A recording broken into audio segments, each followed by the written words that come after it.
Әр халықтың жүрегінде ұлтын сүйген, ел үшін еңбек еткен ұлы тұлғалар бар. Қазақ халқы үшін сондай есімдердің бірі Әлихан Нұрмұхаметұлы Бөкейхан. Ол азаттықтың символы, білім мен бірліктің үлгісі. Бүгін біз сіздерді халқымыздың мақтанышына айналған Әлихан музейімен таныстырамыз. Музейдің әр бөлмесі тарихтың тынысы. Мұнда Әлиханның өмірі, қызметі мен арманы жайлы мол деректер сақталған. Көне құжаттар, суреттер, қолжазбалар бәрі де өткен күннің үнін жеткізеді. Экспозиция залдарында алаш арыстарының еңбектері мен сол дәуірдің рухы сезіледі. Бұл музей ұлт тарихының айнасы, жас ұрпаққа тәлім беретін қасиетті мекен. Әлихан Бөкейхан саясаткер ғана емес, ғалым, жазушы, экономист. Ең бастысы халқына жанын арнаған азамат еді. Ол Алаш партиясын құрып, елдің тәуелсіздік үшін күресті. Оның арманы еркін, білімді, әділ қоғам құру болатын. Бүгінгі тәуелсіз Қазақстан сол арманның жалғасы. Енді бәріміз неге қараймыз? Музей тұрады. Көріп тұрсыздар. Алаштың арысы Әлихан Нұрмұхаметұлы көріп тұрсыздар.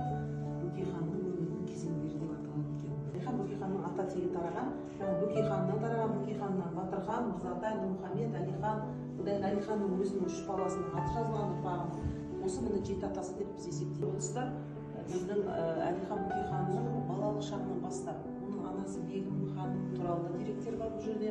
Ол кісі де жай адам емес екен, Байқұнанбайдың әкесі. Көрдіңіздер ме?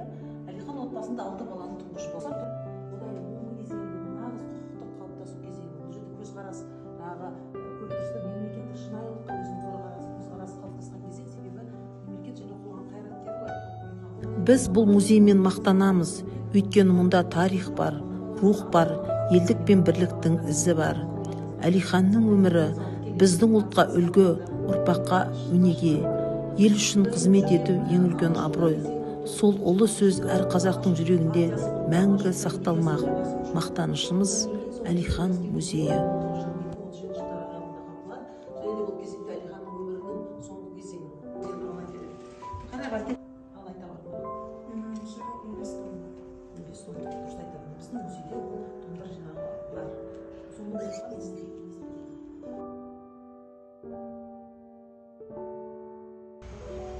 Ұлтқа қызмет ету білімнен емес, мінезден.